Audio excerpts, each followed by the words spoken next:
En novembre 2018, Brenda Morris, une danseuse de nightclub âgée de 19 ans, a disparu sans laisser de traces à Las Vegas.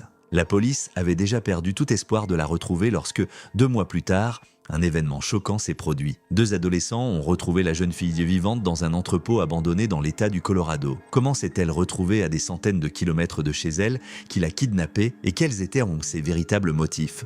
Vous le découvrirez dans cette vidéo. Bon visionnage. Certains noms et détails de cet article ont été modifiés pour des raisons d'anonymat et de confidentialité. Toutes les photos n'ont pas été prises sur place. Le 15 novembre 2018, le ciel nocturne de Las Vegas était teinté de sa couleur orange sale habituelle, due aux millions de lumières artificielles. Sur Dean Martin Drive, une rue parallèle à l'artère touristique principale de la ville, la circulation ne s'arrêtait jamais complètement, même aux petites heures du matin. C'est là, à l'ombre d'immenses hôtels et complexes de divertissement, que se trouvait la boîte de nuit où travaillait Brenda Morris, âgée de 19 ans. Pour elle, c'était un service comme les autres, l'un des centaines d'autres dans un flot incessant de musique bruyante, de flashs lumineux et de mouvements incessants des gens. Vers 3h15 du matin, les caméras de vidéosurveillance installées au-dessus de la sortie de service de l'établissement ont enregistré un moment qui allait devenir le point de départ de l'une des enquêtes les plus complexes de l'État. Sur l'enregistrement noir et blanc granuleux, on voit une lourde porte métallique s'ouvrir et une jeune femme mince sortir dans la rue. Brenda était vêtue de vêtements de tous les jours, des leggings sombres et un sweatshirt ample dans lequel elle s'était emmitouflée pour se protéger du vent frais de novembre. Elle tenait dans une main son téléphone, dont l'écran brillait dans l'obscurité d'une lumière bleue froide, et dans l'autre un petit sac de sport contenant des vêtements de rechange. Selon le témoignage du gardien qui était de service cette nuit-là dans le parking, Brenda semblait fatiguée, mais tout à fait calme. Elle ne regardait pas derrière elle, ne marchait pas plus vite et ne semblait pas effrayée. C'était le comportement d'une personne qui voulait simplement rentrer chez elle le plus vite possible, prendre une douche et se coucher. On voit sur l'enregistrement qu'elle s'approche de sa berline argentée, désactive l'alarme et prend le volant.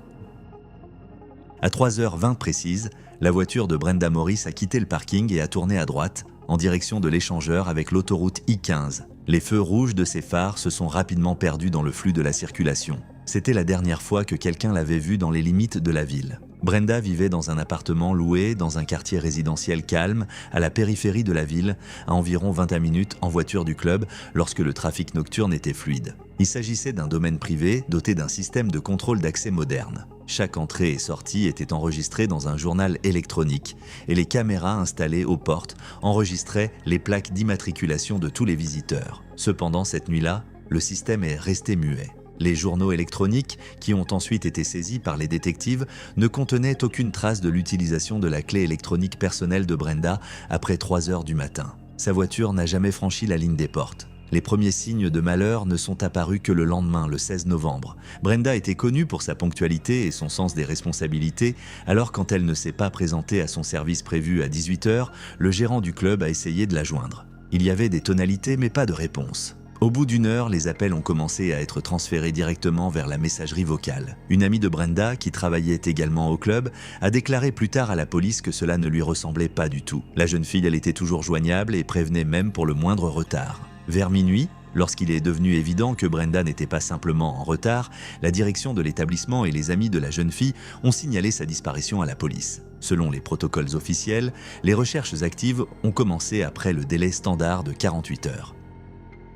Les détectives du service des personnes disparues ont eu accès aux données de facturation du téléphone portable de Brenda. Le dernier signal a été enregistré par la tour de téléphonie mobile à 3h42 du matin à la sortie de la ville en direction du nord. Cela contredisait son itinéraire habituel pour rentrer chez elle. Le signal était faible et intermittent, puis il a complètement disparu, comme si le téléphone avait été éteint manuellement ou était tombé en panne. Le 17 novembre, 3 jours après sa disparition, une patrouille qui inspectait des sections éloignées de la route a remarqué un reflet métallique sur le bord d'un vieux chemin de terre qui bifurquait de la route principale. C'était une berline argentée, garée à un angle étrange par rapport à la route, à moitié cachée derrière des buissons secs. Les plaques d'immatriculation correspondaient à la description. C'était la voiture de Brenda Morris.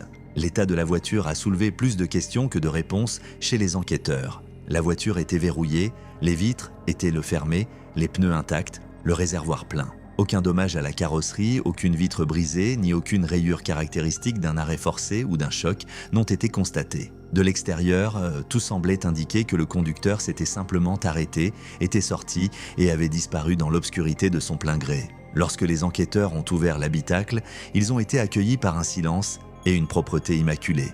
Aucun signe de lutte, objet renversé, taches de sang, garniture déchirée, n'a été trouvé. Cependant, l'absence de certains objets était éloquente. Le sac de Brenda contenant ses vêtements et son portefeuille, dans lequel, selon son ami, se trouvaient des documents, des cartes bancaires et de l'argent liquide, avait disparu sans laisser de traces. Le détail le plus inquiétant était le téléphone portable. Il n'a pas été retrouvé dans son support sur le tableau de bord, ni dans la poche de la portière, mais profondément enfoui sous le siège du conducteur. L'appareil y était éteint. Les experts ont ensuite indiqué dans leur rapport que cet emplacement était inhabituel pour un téléphone tombé accidentellement pendant la conduite. Il semblait que quelqu'un l'avait délibérément glissé là pour le cacher ou qu'il était tombé au moment où Brenda avait été sortie de force de la voiture, bien qu'il n'y ait aucune trace visible de ce processus sur le siège. La zone où la voiture a été retrouvée était une zone désertique typique du Nevada. Des kilomètres de sol sec et craquelé, de rares buissons épineux et des rochers. Le lendemain matin, le 18 novembre, une opération de recherche à grande échelle a été lancée. La police a utilisé des drones équipés de caméras thermiques, des équipes cynophiles et des dizaines de bénévoles. Des chaînes humaines ont ratissé la zone mètre par mètre, essayant de trouver quoi que ce soit. Une empreinte de chaussure dans le sable, un portefeuille abandonné, un morceau de vêtement, mais le vent violent qui soufflait dans la région depuis 2 jours avait effacé la surface du sol, le transformant en une toile lisse et muette. Les chiens ont essayé de suivre la trace depuis la portière du conducteur, mais elle s'interrompait à quelques mètres seulement de la voiture, sur une partie de la route recouverte d'asphalte dur. Cela pouvait signifier que Brenda était montée dans un autre véhicule de son plein gré ou sous la contrainte. Il n'y avait aucune trace de pneu d'un autre véhicule sur la chaussée. Une semaine d'intenses recherches s'écoula. Chaque jour, les rapports des sauveteurs se terminaient par la même phrase « Aucun résultat ». Le désert restait silencieux. Il avait englouti la jeune fille de 19 ans sans laisser de traces, ne laissant que la voiture abandonnée et le téléphone éteint comme témoin muet d'un événement qui n'avait aucune explication logique. Les enquêteurs comprenaient que le temps passait et qu'à chaque heure qui passait, les chances de retrouver Brenda vivante dans ces conditions difficiles étaient de plus en plus minces. Personne ne savait encore que la réponse à cette énigme ne se trouvait pas dans les sables du Nevada, mais à des centaines de kilomètres de là, dans un endroit où aucun détective n'avait encore cherché. 2 mois s'étaient écoulés depuis cette nuit où la berline argentée avait pris l'autoroute I-15 et avait disparu dans l'obscurité. À Las Vegas, les affiches de recherche avec la photo de Brenda Morris, 19 ans, souriante, commençaient à se décolorer au soleil ou à disparaître sous des couches de nouvelles annonces. Les médias locaux mentionnaient de moins en moins son nom, et les détectives chargés de l'affaire ont dû admettre dans leurs rapports internes qu'ils n'avaient aucune piste sérieuse. L'affaire a été classée sans suite, et l'espoir de retrouver la jeune fille vivante s'amenuisait de jour en jour. Personne ne pouvait imaginer que la résolution de cette histoire n'attendait pas dans le désert du Nevada, mais à 800 miles au nord-est, dans l'État enneigé du Colorado. Le 16 janvier 2019, la température à Commerce City, une banlieue industrielle de Denver, est descendue en dessous de 0. C'est une zone d'immenses entrepôts, de raffineries de pétrole et de nœuds ferroviaires, un endroit où la vie bat son plein pendant la journée, mais qui se transforme en désert la nuit. À la périphérie de la ville, derrière une haute clôture barbelée, se trouvait le site d'un ancien complexe logistique. Officiellement, il était considéré comme inutilisé depuis le milieu des années 90. Les fenêtres étaient de brisées, l'asphalte fissuré et des mauvaises herbes sèches poussaient à travers le béton. C'est là que 2 adolescents du coin se sont aventurés cet après-midi-là. Ils étaient donc guidés par l'ennui et l'envie de trouver un endroit pour faire des graffitis ou simplement explorer les ruines. Les garçons ont trouvé une brèche dans la clôture rouillée et se sont dirigés vers le plus grand hangar. Les immenses portes coulissantes étaient bloquées par la rouille, mais l'une des fenêtres latérales, à hauteur d'homme, était brisée. Les adolescents se sont aidés mutuellement à passer par-dessus et ont pénétré à l'intérieur. Un silence de mort régnait dans l'immense pièce. Les rayons du soleil hivernal qui pénétraient à travers les trous du toit éclairaient des montagnes de gravats, de vieilles palettes en bois et une épaisse couche de poussière qui semblait n'avoir pas été touchée depuis des décennies. Les garçons s'enfoncèrent dans le hangar, leurs pas résonnant sur les parois métalliques. Et soudain, dans la pénombre du coin le plus éloigné, ils remarquèrent un objet qui semblait complètement étranger à cet endroit. C'était un conteneur maritime standard. Il n'était pas recouvert de rouille ou de graffiti, comme tout ce qui l'entourait. Au contraire, ses parois étaient peintes d'une couleur gris mat récente et le métal semblait neuf. Le conteneur reposait sur des poutres en bois, légèrement surélevées par rapport au sol sale. Mais ce sont les portes qui ont le plus attiré l'attention des adolescents. Elle était fermée à clé et un énorme cadenas en acier trempé brillant était accroché au gond. Quelqu'un voulait manifestement empêcher quiconque d'entrer à l'intérieur, ou empêcher quiconque d'en sortir. Les garçons s'approchèrent pour examiner cette étrange découverte. À ce moment-là, le silence du hangar fut rompu par un bruit. Ce n'était pas le froissement des rats, ni le grincement des vieilles poutres sous l'effet du vent. C'était un cliquetis clair et rythmé. Du métal contre du métal, toc, toc, toc, pause, toc, toc, toc. Le bruit provenait de l'intérieur de la caisse grise. Quelqu'un ou quelque chose y était enfermé. Effrayés, les adolescents n'ont pas osé vérifier par eux-mêmes. Ils ont couru hors du hangar et, après s'être mis à distance de sécurité, ont appelé les secours au 911. Une patrouille du shérif du comté d'Adams est arrivée sur les lieux 20 minutes plus tard. Les agents, équipés de lampes torches, sont entrés dans le bâtiment en se basant sur la description donnée par les adolescents. Lorsqu'ils se sont approchés du conteneur, les coups ont repris. Mais cette fois-ci, ils étaient le plus faibles, comme si la personne à l'intérieur était à bout de force. Les policiers ont essayé d'appeler, mais n'ont entendu en réponse qu'un bruissement indistinct. Il a été décidé de ne pas attendre l'arrivée des équipements spéciaux. L'un des agents a couru vers la voiture de patrouille et est revenu avec un grand coupe-boulon. Le métal de la serrure céda dans un cliquetis bruyant qui résonna comme un coup de feu dans un hangar vide. Les agents saisirent les lourds leviers de la porte et tirèrent dessus avec effort. Les gonds, qui étaient bien huilés, ne firent aucun bruit. La porte s'ouvrit et le faisceau de la lampe torche du policier transperça l'obscurité épaisse à l'intérieur. Ce qu'ils virent fit retenir leur souffle aux patrouilleurs expérimentés. Le conteneur n'était pas vide. Les parois étaient recouvertes de mousse insonorisante. Dans un coin se trouvait un lit improvisé. Un matelas posé sur des palettes, recouvert d'un tas de couvertures. Sur une petite table à côté, une lampe électrique à piles éclairait des piles de magazines féminins et des bouteilles d'eau. Une personne était assise sur le matelas, une fille. Elle se protégeait les yeux de la lumière vive avec sa main, son corps tremblait. Elle était pâle comme un mur, les yeux enfoncés et les cheveux emmêlés. Elle portait les mêmes vêtements que ceux décrits dans les avis de recherche 2 mois auparavant. Des leggings sombres et un sweatshirt gris déformé. Elle ne criait pas, ne pleurait pas. Elle regardait simplement les officiers avec le regard d'une personne qui ne croyait plus que ce moment arriverait. « Vous m'avez trouvé ?» murmura-t-elle d'une voix rauque. L'officier, après avoir vérifié la photo dans la base de données des personnes disparues, confirma par radio « Brenda Morris ». La jeune fille disparue à Las Vegas 62 jours auparavant avait été retrouvée dans un conteneur au Colorado. Le 17 janvier 2019, le service de réanimation du centre médical Denver Health était sous haute surveillance. 2 policiers montèrent la garde 24 heures sur 24 devant la chambre 412. Derrière la porte, reliée à des perfusions et à des moniteurs de vitalité, se trouvait Brenda Morris. Les médecins ont évalué son état comme stable mais grave. Le corps de la jeune fille était épuisé par 2 mois passés dans un espace confiné, un manque de lumière solaire et une pression psychologique constante. Les détectives de la brigade criminelle de Las Vegas sont arrivés au Colorado par le premier vol du matin. Pour eux, ce voyage semblait être le point final de l'affaire. Ils avaient une victime vivante qui avait passé 62 jours avec son ravisseur. En criminalistique, cela signifie généralement une résolution à 100%. La victime avait vu son visage, entendu sa voix, connaissait ses habitudes, peut-être même son nom. Les enquêteurs sont entrés dans la chambre avec des formulaires de procès-verbal prêts à l'emploi, convaincus qu'ils en ressortiraient avec le nom du suspect, qui serait recherché au niveau fédéral avant même l'heure du déjeuner. Mais les premières minutes de l'interrogatoire ont détruit cette certitude. Brenda parlait doucement.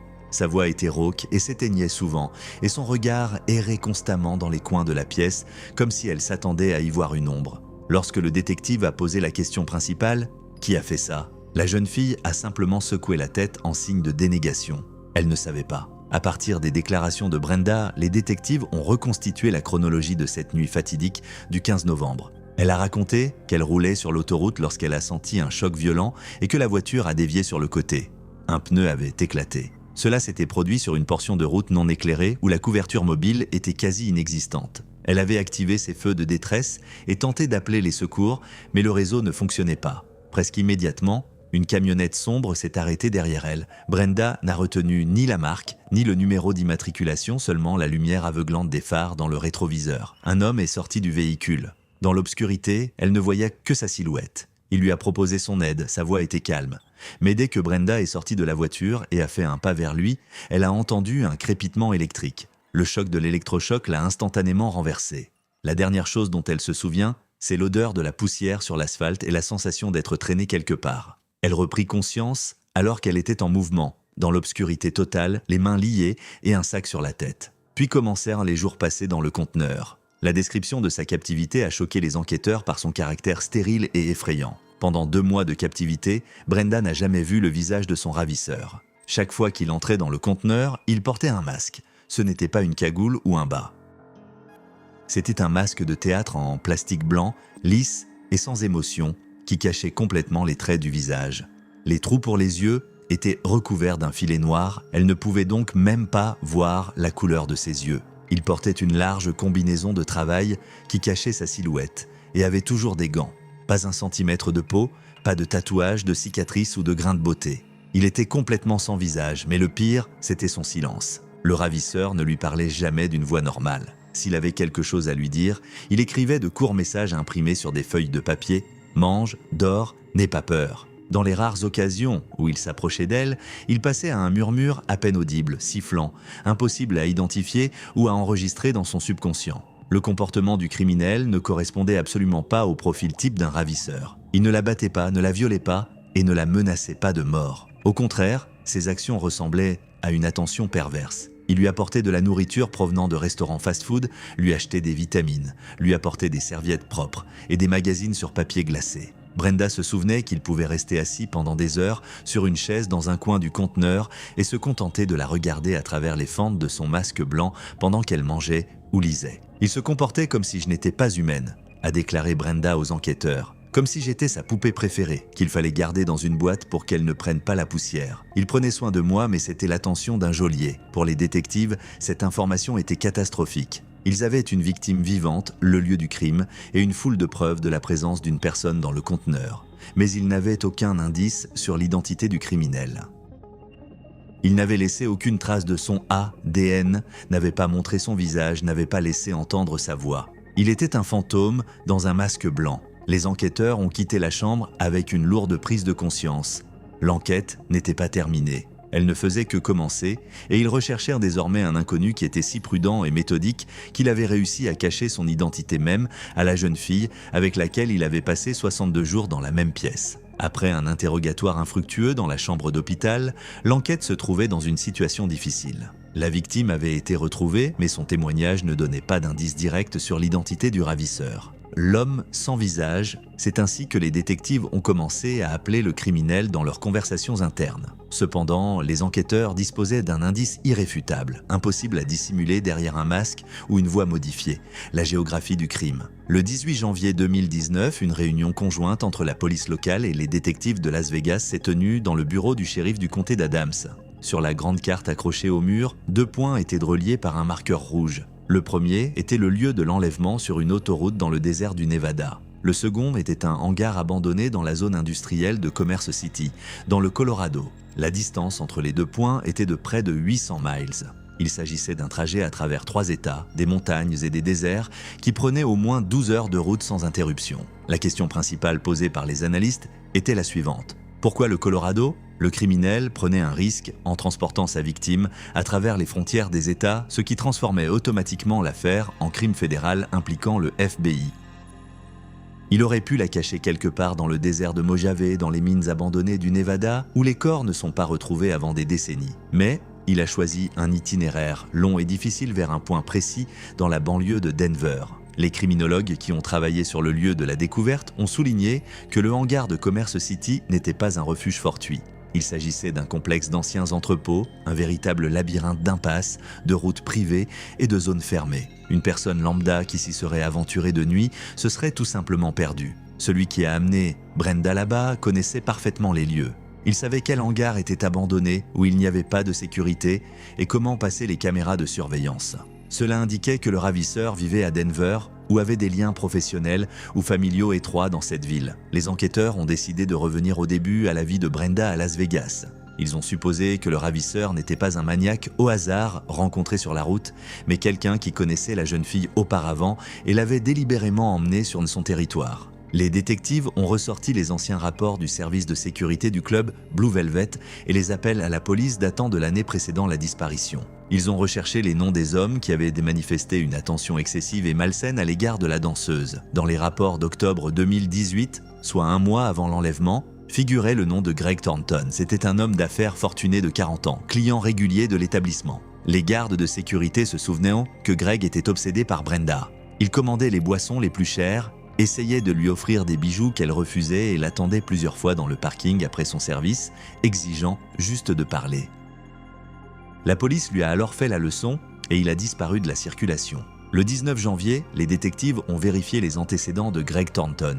Le résultat de cette vérification a figé l'équipe d'enquêteurs, le puzzle s'assemblait parfaitement. Greg était propriétaire d'une entreprise de logistique prospère, Thornton Logistics, dont le siège social était situé au Nevada. Mais l'entreprise disposait d'un vaste réseau d'entrepôts sur toute la côte ouest. L'un des plus grands entrepôts, selon les documents fiscaux, était situé à Denver dans le Colorado. Lorsque les analystes ont superposé l'adresse de l'entrepôt de Thornton sur le plan de la ville, il est apparu clairement que son entreprise légale était située à seulement 15 minutes en voiture du hangar abandonné de Commerce City où Brenda avait été retrouvée. C'était le même quartier industriel. Greg Thornton se rendait à Denver pour affaires depuis des années, ses camions empruntaient ces routes tous les jours. Il connaissait chaque recoin de cette zone industrielle mieux que les patrouilles locales. La théorie de l'enquête semblait irréprochable et logique. Le harceleur de Las Vegas, ayant essuyé un refus, avait décidé de prendre de force l'objet de son désir. Il l'avait kidnappé dans sa ville natale, mais, pour éviter d'être rapidement démasqué,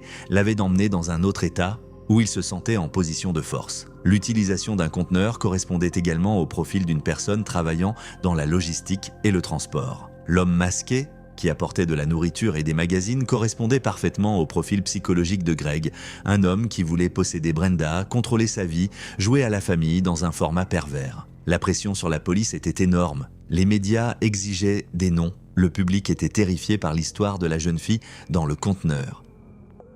Les détectives, convaincus d'avoir trouvé le coupable, ont décidé d'agir immédiatement afin de ne pas lui laisser la possibilité de détruire les preuves ou de fuir le pays. Le 20 janvier 2019, une équipe spéciale de la police de Las Vegas a encerclé la luxueuse villa de Greg Thornton dans un quartier chic de la ville. Il a été arrêté sur le pas de sa porte. L'homme semblait sous le choc, mais les détectives ont pris cela pour un jeu. Lors de la première perquisition, ils ont trouvé dans son garage une camionnette noire correspondant à la description faite par Brenda, ainsi qu'une boîte contenant des attaches en plastique industriel. Pour les enquêteurs, cela semblait être le point final. Ils étaient convaincus que l'homme qui avait gardé la jeune fille dans une boîte en fer pendant 2 mois était enfin menotté. Personne ne se doutait alors que le piège géographique parfait dans lequel l'enquête était tombée était faux. L'interrogatoire de Greg Thornton au siège de la police de Las Vegas durait déjà plus de 40 heures. Les détectives étaient convaincus d'avoir raison. Ils avaient un mobile, le harcèlement obsessionnel et le rejet de la jeune fille. Ils avaient les moyens, un réseau logistique et des moyens de transport. Ils avaient le lien géographique idéal, un entrepôt à Denver situé presque à côté du lieu de détention de la victime. Les enquêteurs ont fait pression sur l'homme d'affaires, exigeant des aveux, lui montrant des photos de Brenda épuisée et le menaçant d'une peine d'emprisonnement à perpétuité. Cependant, Greg, après s'être remis du premier choc suivant son arrestation, a adopté une défense acharnée. Au lieu d'excuses émotionnelles, il a présenté à l'enquête des faits contre lesquels aucune théorie ne pouvait rien. Ses avocats ont fourni un dossier contenant une chronologie détaillée des déplacements de Thornton au cours des 2 derniers mois. Ces informations ont été un véritable coup de froid pour l'équipe d'enquêteurs. L'un des éléments clés était un détail du témoignage de Brenda elle-même. Elle affirmait que l'homme masqué venait la voir régulièrement dans le conteneur tous les 2 ou 3 jours pour lui apporter de la nourriture fraîche et de l'eau. Cela signifiait que le ravisseur ne pouvait physiquement pas quitter la région de Denver pendant longtemps. L'alibi de Greg Thornton a complètement détruit cette théorie. Selon les documents fournis, entre le 1er et le 10 décembre, période pendant laquelle Brenda était captive et recevait de la nourriture, Greg assistait à une conférence internationale sur la logistique à Londres. Cela a été confirmé par les tampons sur son passeport, les enregistrements des caméras de surveillance de l'hôtel Hilton de Park Lane et les transactions effectuées avec sa carte de crédit professionnel dans des restaurants de la capitale britannique. De plus, en janvier, une semaine avant le sauvetage de la jeune fille, il était en vacances à Hawaï avec sa femme et ses enfants. Les photos géolocalisées, les témoignages du personnel du complexe hôtelier et les billets d'avion ne laissaient aucun doute. Greg Thornton se trouvait à des milliers de kilomètres du hangar glacial du Colorado au moment même où le ravisseur changeait les piles de la lampe de brandy. Les enquêteurs ont vérifié ces informations à 2 reprises, à la recherche de signes de falsification ou de la possibilité que Greg ait eu un complice. Mais la logique du crime, une préoccupation intime et malsaine, une manie de contrôle, indiquait que le criminel avait agi seul. La coïncidence géographique avec l'entrepôt de Denver s'est avérée être un simple hasard fatal, un faux indice qui a conduit l'enquête sur une fausse piste. Le 23 janvier, Greg Thornton a été libéré de détention provisoire, toutes les suspicions ayant été levées. L'affaire était revenue à son point de départ. La police avait une victime qui n'avait pas vu le visage de l'agresseur et une scène de crime qui semblait ne plus pouvoir rien révéler. Cependant, le chef de l'équipe d'enquête a ordonné aux techniciens de retourner à Commerce City et de procéder à un nouvel examen du conteneur. Cette fois, la tâche était différente. Il ne s'agissait pas de rechercher des empreintes ou de l'ADN, mais tout élément susceptible d'indiquer l'identité du criminel qui n'était pas un riche homme d'affaires. Le groupe d'experts a travaillé toute la journée dans le hangar, démontant littéralement pièce par pièce le logement temporaire de Brenda. Ils ont fouillé chaque page des magazines, vérifié les coutures du matelas, examiné les murs à la lumière ultraviolette. La découverte qui a changé le cours de l'enquête s'est avérée être cachée dans l'endroit le plus évident, sous un tas de couvertures sales au pied du lit, coincé entre une palette en bois et la paroi du conteneur. Il s'agissait d'un livre épais à la couverture rigide. Lorsque le technicien en criminalistique, ganté, l'a soulevé et a soufflé sur la couche de poussière, il a vu l'inscription « Henderson High School, Class of 2017 ». Il s'agissait de l'album de fin d'année du lycée Henderson dans la banlieue de Las Vegas, où Brenda avait grandi et fait ses études. L'album semblait vieux et usé, comme s'il avait été feuilleté des milliers de fois. Mais le plus effrayant se cachait à l'intérieur. L'album n'appartenait pas à Brenda. Son exemplaire était resté chez ses parents. Il appartenait à quelqu'un d'autre. Lorsque les enquêteurs ont ouvert la page de la promotion, ils ont découvert le résultat de l'obsession de quelqu'un depuis de nombreuses années. La photo de Brenda Morris était entourée d'un trait rouge vif tracé au marqueur permanent. Le trait avait été tracé à plusieurs reprises avec une telle force que le papier avait failli se déchirer. Autour de son portrait, quelqu'un avait dessiné des cœurs et des étoiles primitifs, transformant une simple photo d'école en hôtel de culte. Mais les photos voisines racontaient une autre histoire, plus sombre. Les visages de nombreux garçons, pour la plupart des sportifs populaires, des membres de l'équipe de football et ceux qui étaient considérés comme l'élite de l'école, étaient agressivement barrés au marqueur noir. Sur certaines photos, les visages avaient été griffés avec un objet pointu, peut-être un couteau ou une clé, jusqu'à former des trous blancs dans le papier. C'était une carte de haine et d'amour créée par la main d'un adolescent marginal. Cette découverte a immédiatement détruit la théorie du harceleur occasionnel du club. Le criminel n'était pas un riche client qui avait vu Brenda sur scène. C'était quelqu'un de son passé, quelqu'un qui avait parcouru les mêmes couloirs qu'elle, s'était assis dans la même cantine, l'avait observée pendant des années tout en restant invisible. Quelqu'un qui l'avait transporté à 800 miles de là, non pas parce qu'il avait des affaires à régler, mais parce qu'après l'école, sa vie l'avait conduit d'une manière ou d'une autre au Colorado. Les détectives ont compris. Ils cherchaient un homme adulte avec de l'argent alors qu'ils auraient dû chercher un fantôme issu de leur banc d'école. La réponse à la question qui se cache derrière le masque ne se trouvait pas dans les bases de données de la police de Las Vegas, mais dans les listes des diplômés d'une école ordinaire de Henderson en 2017. Le 25 janvier 2019, au bureau du shérif du comté d'Adams, le travail ne s'arrêtait même pas la nuit. La découverte de l'album de fin d'année a bouleversé le cours de l'enquête. Désormais, les détectives n'avaient plus seulement une théorie, mais une piste concrète. L'homme masqué n'était plus un harceleur abstrait. Il avait un nom, imprimé quelque part dans les listes des diplômés du lycée Henderson High en 2017. Les enquêteurs de Las Vegas, en collaboration avec leurs collègues du Colorado, ont commencé un travail minutieux de filtrage de la liste. La promotion de 2017 comptait plus de 400 élèves. Environ 200 d'entre eux étaient des garçons. Les détectives devaient retrouver celui qui, après l'école, avait quitté la chaleur du Nevada pour s'installer dans le froid de Denver.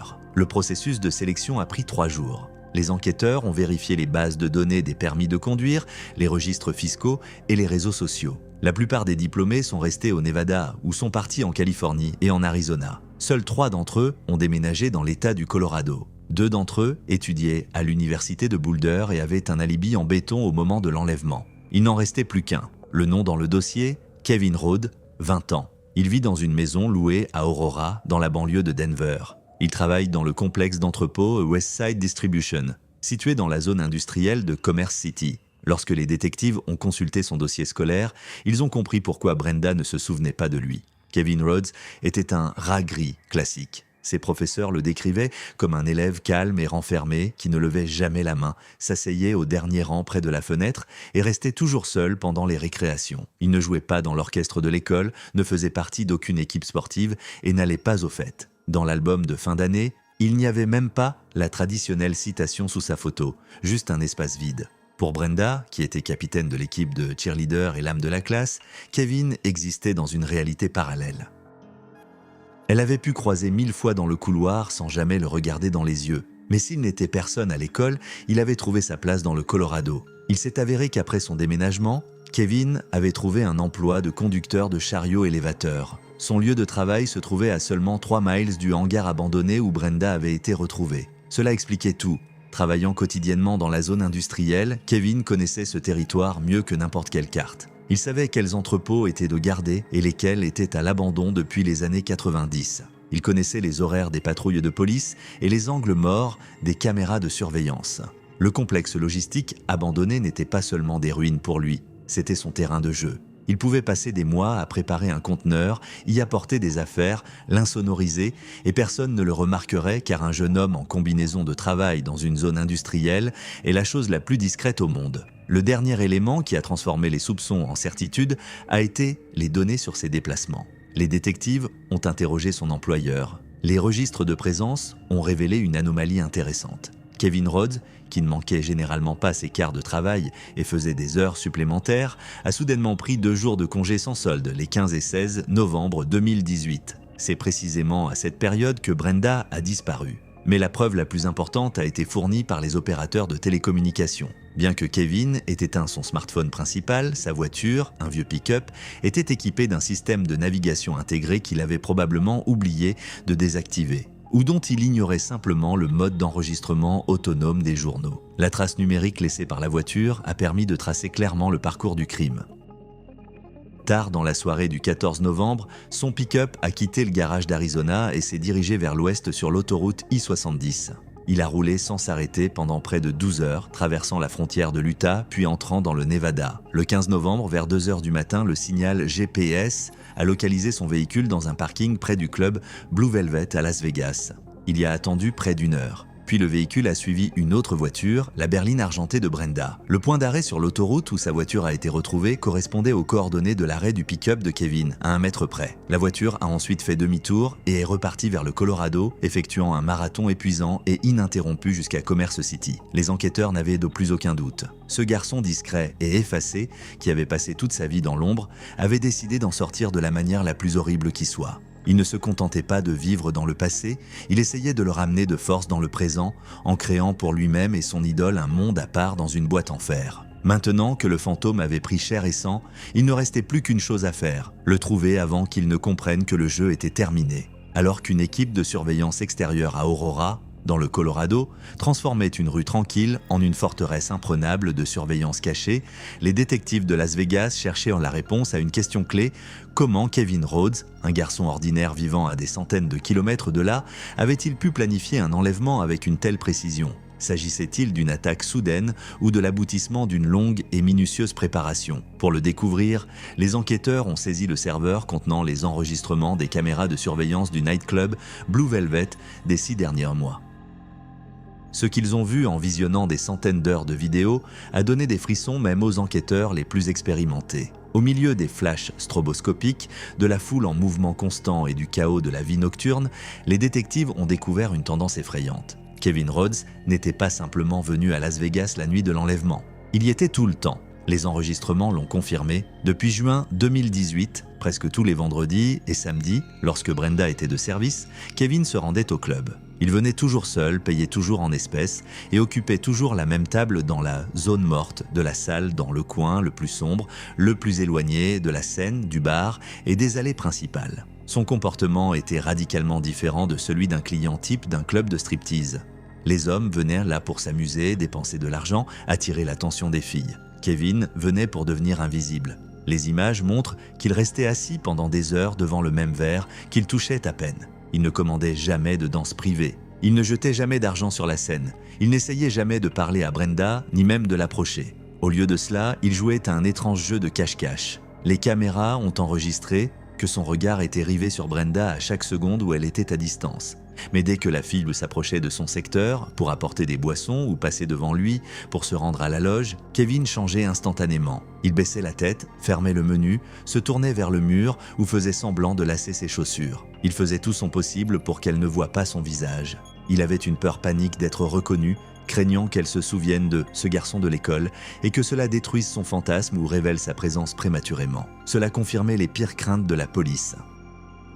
L'enlèvement de Brenda n'était pas l'acte impulsif d'un conducteur fou sur l'autoroute. C'était l'étape finale d'une chasse méthodique et froide. Kevin avait étudié sa victime pendant des mois comme un sujet de laboratoire. Il avait noté l'heure à laquelle elle sortait pour fumer. Il avait étudié le chemin qu'elle empruntait pour rejoindre sa voiture. Il savait à quel moment elle avait l'air fatiguée et baissait sa garde. Il attendait simplement le moment idéal. Pendant ce temps, à 800 km de là, à Aurora, la tension était à son comble. Le 26 janvier, à 3 heures du matin, la lumière s'est allumée dans la maison de Kevin. Les agents qui surveillaient la cible depuis une camionnette banalisée se sont tendus. La porte arrière s'est ouverte et Rhodes est sorti dans la cour. Il semblait nerveux, jetant constamment des regards vers les maisons voisines, bien que la rue fût déserte. Il tenait dans ses mains quelque chose enveloppé dans un tissu sombre. Kevin s'est approché d'un vieux baril métallique servant à brûler les déchets qui se trouvait au fond de la cour. Il y a versé un liquide inflammable et y a jeté une allumette. Les flammes ont instantanément envahi le contenu du baril. À la lueur du feu, les agents ont vu à travers leur téléobjectif qu'il avait sorti du paquet un objet blanc ressemblant à du plastique courbé et l'avait jeté dans le feu. Il est resté debout près du tonneau jusqu'à ce que les flammes commencent à s'éteindre, puis, après s'être assuré que tout avait brûlé, il est retourné dans la maison. Le groupe de surveillance a décidé de ne pas intervenir pendant la nuit afin de ne pas compromettre l'opération d'arrestation prévue le lendemain matin. Dès que Kevin s'est assis dans sa camionnette et est parti au travail, un groupe de criminologues est entré dans la cour. Le tonneau était encore chaud. Les experts ont soigneusement tamisé les cendres et les déchets brûlés. Ils ont eu de la chance. Le feu avait été intense, mais bref, et le plastique s'était avéré résistant à la chaleur. Au fond du baril, ils ont trouvé un fragment fondu, déformé, mais toujours reconnaissable. C'était un morceau du masque de théâtre blanc, celui-là même que Brenda avait décrit, celui-là même qui était le seul visage qu'elle avait vu pendant 62 jours. Ce morceau de plastique a été le dernier clou dans le cercueil de la défense de Kevin. Une analyse rapide en laboratoire a révélé la présence de microparticules de matière biologique qui avaient survécu à l'intérieur. L'ADN appartenait à Kevin Rhodes. Les détectives avaient désormais tout, le mobile, la préparation, l'opportunité et la preuve matérielle qu'il avait tenté de détruire. Le fantôme qui s'était caché pendant des mois dans la foule d'une boîte de nuit était enfin devenu visible et le piège était prêt. Le 27 janvier 2019, l'opération visant à arrêter Kevin Rose a débuté à 8 heures du matin. Une équipe spéciale de la police du comté d'Adams, renforcée par des détectives de Las Vegas, a encerclé le complexe d'entrepôt Westside Distribution à Commerce City. Lorsque les agents ont fait irruption dans l'atelier principal, ils s'attendaient à voir une tentative de fuite ou de résistance. Au lieu de cela, ils ont vu un homme qui a calmement arrêté son chariot élévateur, coupé le moteur et, sans attendre l'ordre, a lentement levé les mains derrière la tête. Au moment de son arrestation, Kevin n'a pas dit d'un mot. Son visage ne trahissait ni peur, ni colère, ni désespoir. Il n'y avait qu'une étrange indifférence, presque mécanique, comme s'il savait que ce jour arriverait et attendait simplement qu'on vienne le chercher. Il a été conduit dans la salle d'interrogatoire où il est resté assis en silence pendant près d'1 heure, fixant un point sur le mur. La situation a changé lorsque les détectives sont entrés dans la pièce. Ils n'ont posé aucune question. Ils ont simplement déposé en silence les preuves sur la table métallique devant lui. Des impressions de photos prises dans la boîte de nuit où il se cache dans l'ombre, une photo de l'album de fin d'année trouvée avec le visage de Brenda entouré et, enfin, un sac transparent contenant un morceau brûlé d'un masque en plastique blanc. Lorsque Kevin a vu les restes du masque, son calme s'est effondré. Il a levé les yeux vers les enquêteurs pour la première fois. Dans le procès verbal de l'interrogatoire, l'un des détectives notera plus tard, quand il a commencé à parler, la température de la pièce a baissé. Il parlait de l'enlèvement d'une personne comme s'il décrivait une simple sortie au magasin. Kevin Rhodes a tout avoué. Sa confession est devenue la chronique d'une obsession qui s'est étendue sur plusieurs années. Il a raconté avoir vu Brenda pour la première fois dans le couloir du lycée Henderson High en 2015. Pour lui, ce fut un sentiment instantané et dévorant. Il fit d'elle le centre de son univers. Kevin connaissait son emploi du temps, savait où elle déjeunait, avec qui elle discutait et quel chemin elle empruntait pour rentrer chez elle. Il l'observait depuis les derniers rangs, depuis les coins de la cantine scolaire, restant toujours dans l'ombre. Mais le plus tragique dans son histoire était autre chose. Pendant toutes ces années, Brenda ne l'avait jamais regardé. Elle ne connaissait pas son nom. Elle ne savait pas qu'il existait. Pour elle, il n'était qu'un élément du décor, une tache floue à la périphérie de son champ de vision. Cette invisibilité le tourmentait et lui procurait en même temps un sentiment de sécurité. L'idée de l'enlèvement n'était pas spontanée. Kevin a raconté qu'il avait commencé à la planifier il y a plus d'1 an, immédiatement après avoir appris que Brenda travaillait comme danseuse. Dans son esprit déformé, ce n'était pas un crime, mais un sauvetage. Il pensait que Las Vegas et la boîte de nuit la salissaient, que le monde n'était pas digne de sa beauté. Il a décidé qu'il devait l'emmener là où personne d'autre ne pourrait la regarder. Il a décrit ses préparatifs avec une précision d'ingénieur. Après avoir déménagé dans le Colorado, il a cherché pendant des mois l'endroit idéal. Quand il a trouvé un hangar abandonné à Commerce City, il a compris que c'était l'endroit idéal. Kevin a lui-même insonorisé le conteneur en recouvrant les murs de mousse acoustique afin qu'aucun cri ne puisse s'échapper à l'extérieur. Semaine après semaine, il y a progressivement amené des réserves d'eau, de conserves et de produits d'hygiène. Il a même acheté des magazines de mode qui, selon lui, devaient lui plaire, essayant de créer l'illusion d'une vie normale dans cette boîte en fer. Ses voyages réguliers à Las Vegas n'étaient pas un divertissement, mais une reconnaissance sans froid. Il calculait l'horaire des changements de Brenda, analysait ses itinéraires, cherchait des angles morts sur la route où il serait possible de l'intercepter. Il attendait le moment où elle serait fatiguée et seule. À la question de l'enquêteur qui lui demandait pourquoi il portait un masque et ne parlait jamais, Kevin a donné une réponse qui a surpris même les psychologues.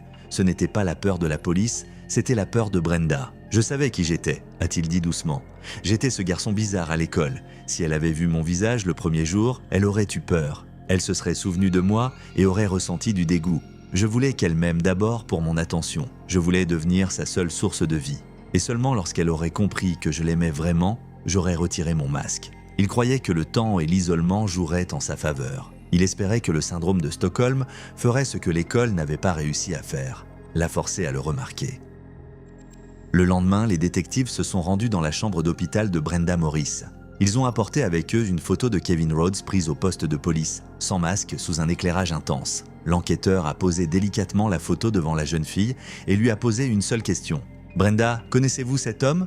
La jeune fille prit la photo de ses mains tremblantes. Elle regarda longuement le visage de son bourreau. Elle cherchait dans sa mémoire le moindre indice. Un regard, un trait du visage, une rencontre fortuite dans le couloir de l'école ou dans la salle du club. Un silence de mort régnait dans la pièce. Puis Brenda leva les yeux vers le détective et secoua lentement la tête avec assurance. « Non, dit-elle, je n'ai jamais vu cet homme de ma vie. C'était le coup de grâce de cette tragédie. L'homme qui avait détruit sa vie, qui avait passé 1 an à lui construire une prison, qui lui avait volé 62 jours de liberté, lui était resté totalement inconnu. Toutes ces fantasmes sur leur relation n'existaient que dans son imagination. En mai 2019, un tribunal de l'État du Colorado a reconnu Kevin Rhodes coupable d'enlèvement aggravé et de transport de la victime à travers la frontière de l'État. Compte tenu de la minutie de la planification et de la cruauté de la violence psychologique, le juge a prononcé la peine maximale. La prison à vie, sans possibilité de libération conditionnelle. L'histoire de Brenda Morris est un terrible rappel que le véritable mal ne ressemble pas toujours à un monstre de film d'horreur. Il ne se cache pas toujours dans les ruelles sombres. Parfois, il est assis à la table voisine, travaille dans l'entrepôt d'à côté ou boit tranquillement un verre dans un coin d'une boîte de nuit bondée. Le mal le plus dangereux est celui que nous ne remarquons tout simplement pas jusqu'à ce qu'il décide de sortir de l'ombre.